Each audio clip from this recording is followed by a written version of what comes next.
Every time I tried to lift my feet, they remained firmly planted to the floor. Every time I tried to stretch out an arm, I was stopped at my joints. Madam Toastmaster, fellow Toastmasters, and guests, 1 year ago I was struggling to live.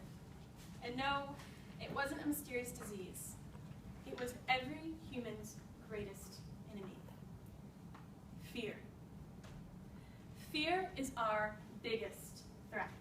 Not the grizzly bear, not the grim reaper stalking behind you, not even giving a speech in front of 1,000 people in your underwear and then stammering. No, our enemy is fear. Our natural instinct to fear is to stop. What did you do the last time your hairs stood up on end? You stopped to listen and watch for danger. And then you reacted. Fight or flight. But let's be realistic. Most of us run away from fear a lot more often than we fight it. But fear chases you. You could try that trick from Jurassic Park.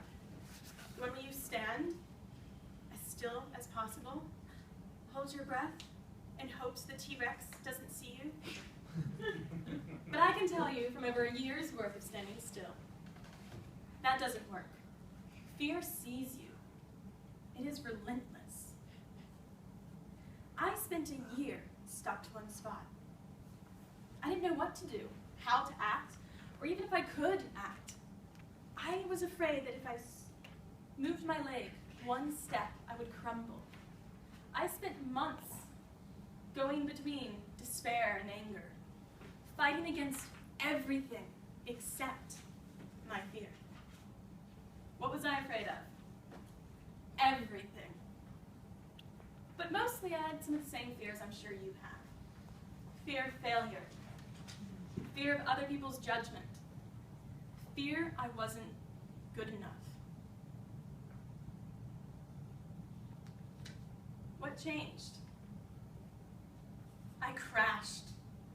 And it wasn't from taking a step. I crashed from staying frozen, and it took me lower than I ever thought taking that step would. I had plunged to the bottom of the Mariana Trench. I didn't know why I was living, what worth my life had. The bottom of that trench, that abyss, I only had one choice to make. Die there, or try to swim up. That night, I wrote down 5 things I truly thought would never be possible for me.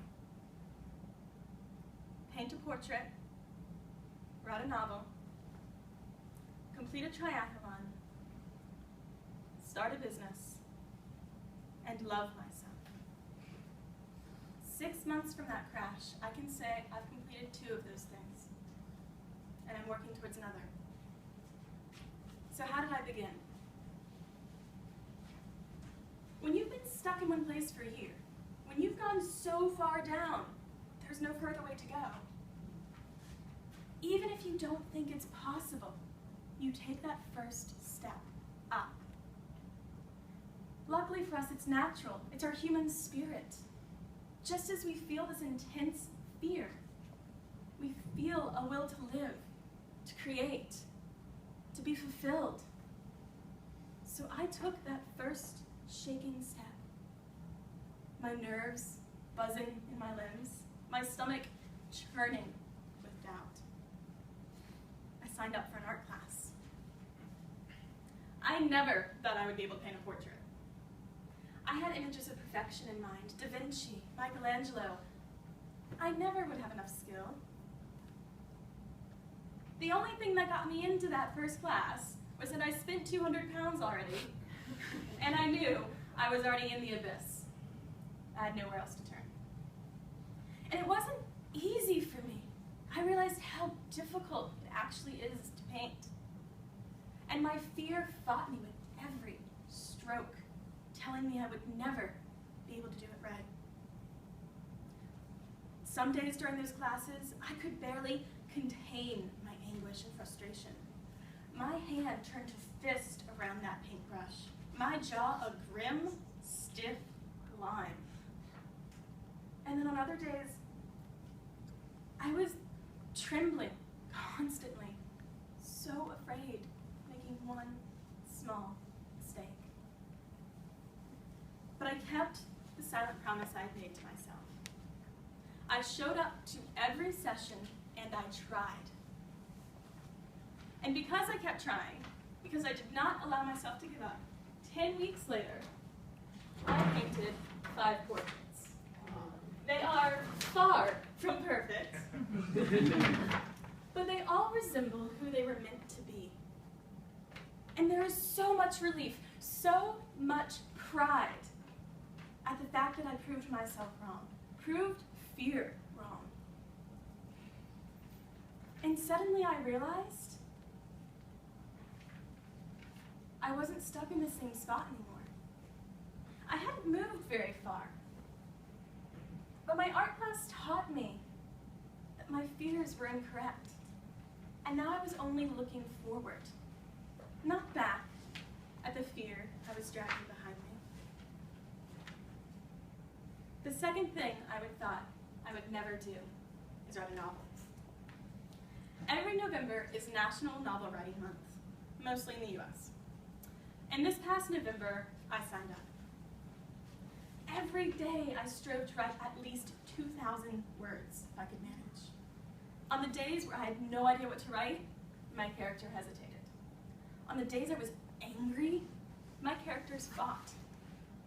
On the days when I wanted to feel love, they fell in love. Not only was I completing my impossible task, I was soothing myself. I was taking all of those negative feelings I had kept inside of me for an entire year and expelling them out where I could no longer freeze my limbs. I began to live every day to write that novel, especially the days when it was most difficult to think of what came next.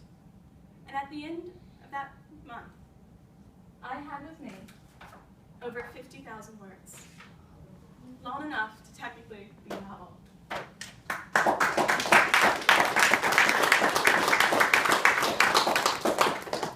Now my fear scoffs at this work. My novel is far from published. My paintings are not in a gallery. But I've learned that's not the point. I've learned that taking fear, picking it up, and lugging it across your back, and continuing on is the point. That might be difficult to keep walking with fear on your back, but it's a whole lot safer than staying in one place and allowing fear to trap you there. I'm sure you have all felt this type of fear.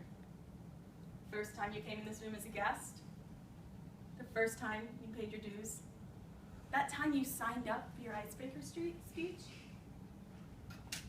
But you have started to do the most courageous thing that any human being can. You have started to look your fear in the eye and not flinch. So continue on. Don't let your fear of speaking freeze you in one spot. Instead, go home tonight and write down one thing you think is truly impossible for you to accomplish. Then take that one hesitant step towards the abyss. Jump into your fear. It is the only way you'll truly live.